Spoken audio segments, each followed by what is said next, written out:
Greetings, everybody. Welcome to the December 23rd, 2015 edition of the Midweek Update here on Rasslin with Redbeard. In case you're wondering, since we're so close to Christmas, WrestleMania tickets are always a good gift idea.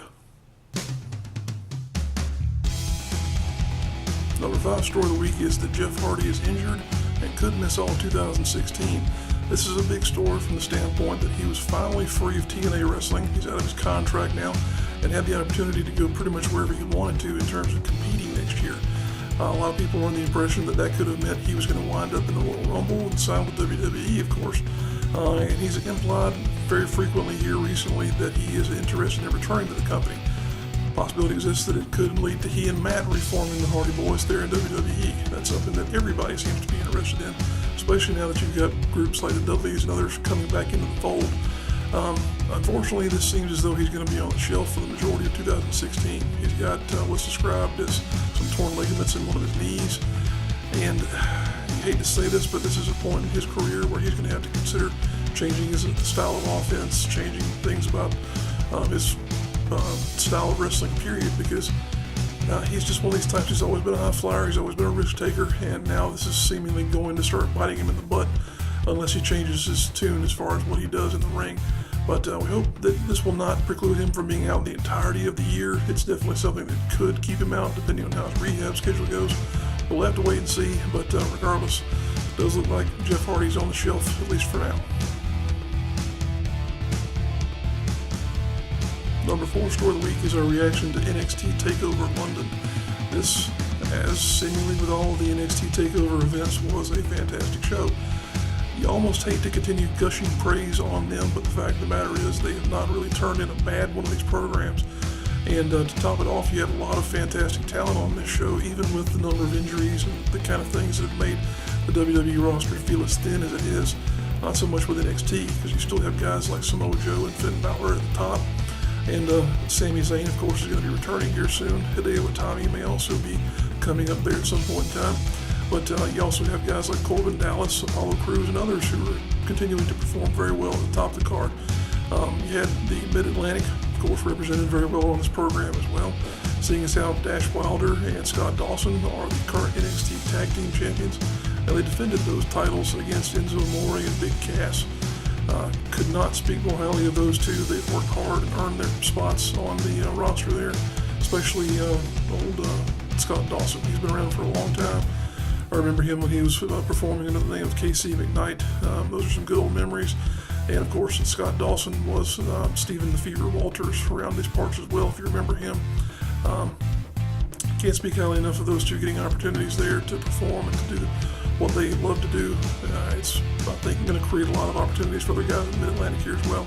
But be that as it may, back to the topic at hand with NXT TakeOver London. It was not a bad match on the card, in my opinion. The main event in particular, you had another classic entrance by Finn Balor, Samoa Joe, and he had a tremendous match that was very indicative of the type of work that both of them have done overseas in the past and with companies like New Japan and whatnot. You just can't stop gushing about this company.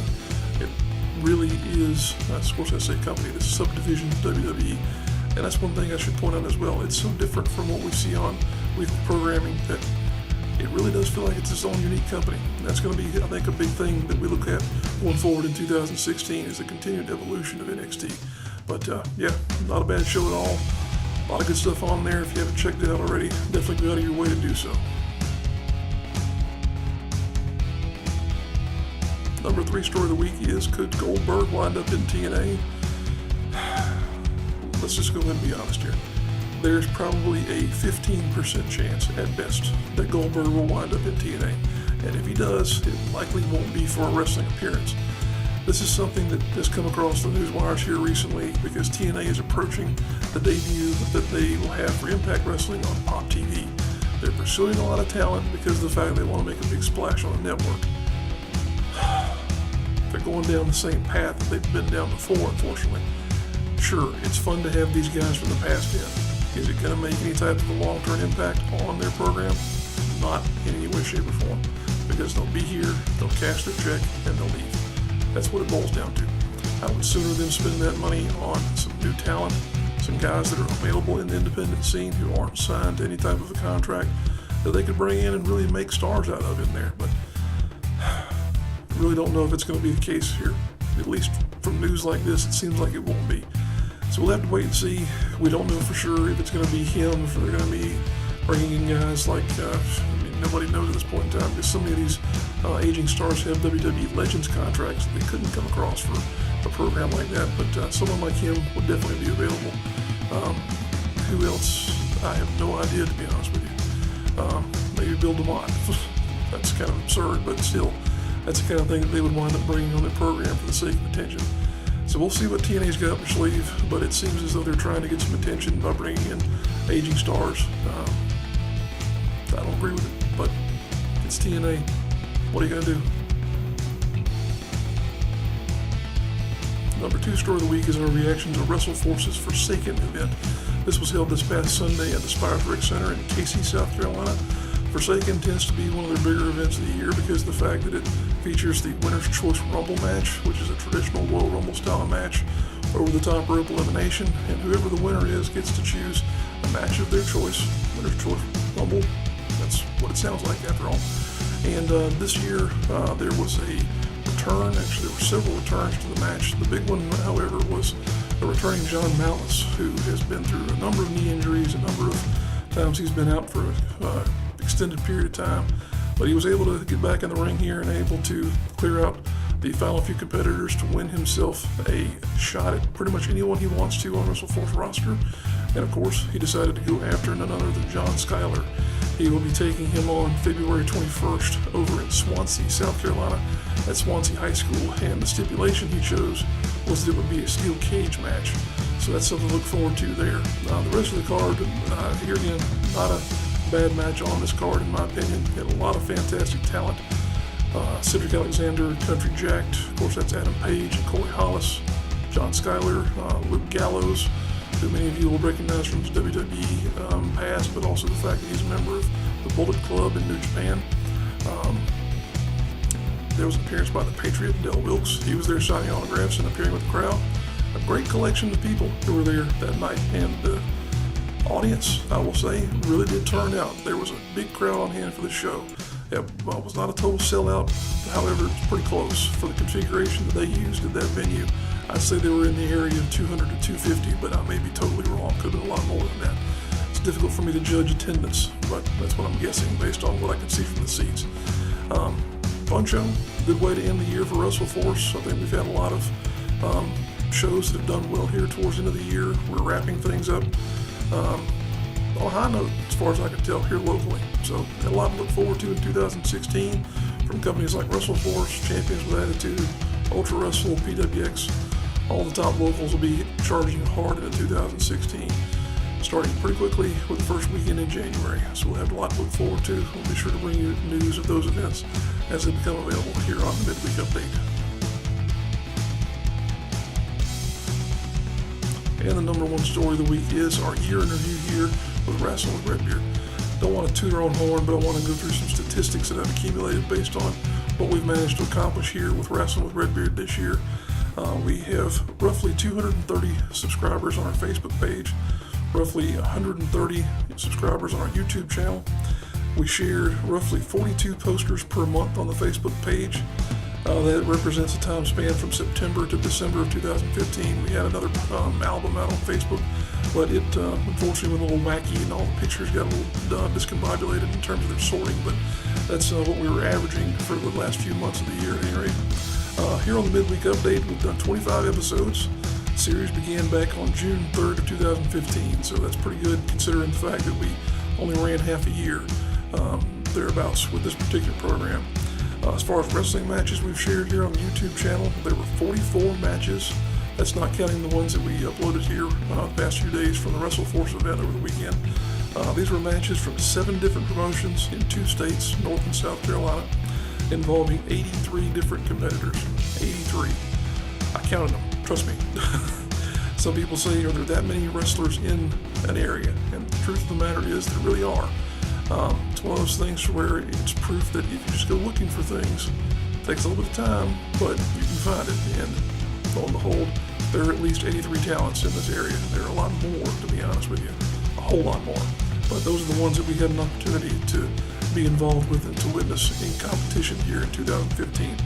And as far as the main show on Rasslin with Redbeard, this is the big one. So far, we've recorded 21 episodes of the Rasslin with Redbeard main show. 8 were filmed in 2015. This is the second actual year of the series. We began production in March of 2014. First full calendar year of production was 2015. We were able to visit with 8 different promotions. Those included Ultra Wrestle, Championship Wrestling live from Myrtle Beach, Premier Wrestling Experience, Wrestle America, C4W Explosive Wrestling, Action Pack Wrestling, Battle Zone Wrestling, and 3 Count Pro Wrestling. Unfortunately, 2 of those promotions don't exist anymore. That, of course, being C4W and Championship Wrestling from Myrtle Beach. Myrtle Beach seemingly is, it's got a little bit of a curse or a dry spell on it.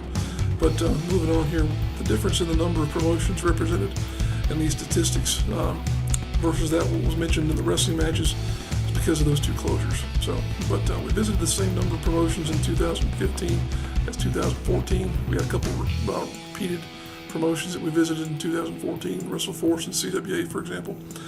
This is something that I took a little bit of time in calculating the total number of miles traveled, in not just for the sake of recording this show, but just for the fact that I enjoy being a fan and enjoy getting out to these shows.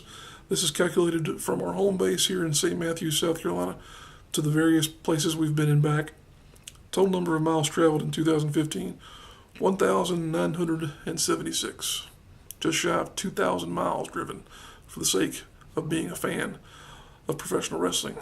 That's why we say in the sign-off for this show, we'll see you down the road, because it really is indicative of what we do as far as fans are concerned in pursuit of our great passion that is professional wrestling. And in that vein there, we'll go ahead and show you the shows that are coming up this weekend that we're aware of. There are only 4. Of course, this is the weekend of Christmas, or should say the weekend following Christmas. Wouldn't expect there to be a whole lot, and I think there's going to be even less next weekend. But that's what this time of year is about, spending time with family and friends, not necessarily going to see wrestling. So we'll go ahead and roll those posters for you, and we'll be back to wrap up the program here in a few moments.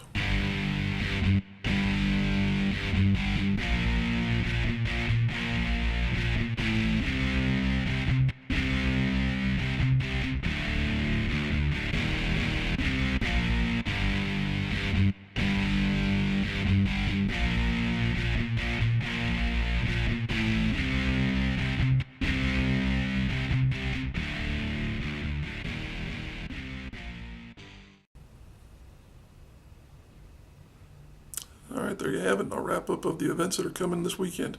If you're a promoter, a wrestler, or in some way involved with a wrestling promotion, and you didn't see your poster in that little list of events there, it's because we didn't know about it. We do try and peruse social media to keep ourselves aware of what's happening in this part of the world, but we do miss things.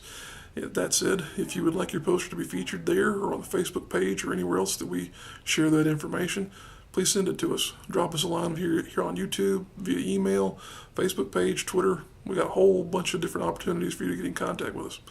That way we'll be able to get it out to the rest of the world and share it with the people that we have in our little groups. We do appreciate you tuning in. Thank you for your time, especially here in 2015. If you are not a subscriber to the channel, please go ahead and do that. We appreciate you tuning in and liking the videos and whatnot. Before we head out, I want to say 2 things. This will be the final midweek update of 2015. We're not going to be around much not going to be around much next week, but we'll be back starting the new year off right with a midweek update the first week of January. Also, before we head out, I want to take a moment to promote a new Facebook group that I myself have been somewhat spearheading. That is the Carolinas Professional Wrestling Awards. This is a new group that we've just kicked off here this year, that we were involved in a different set of awards last year. Those have been retired, at least for the time being, and this is a new group. We're trying to continue on with where they left off, though.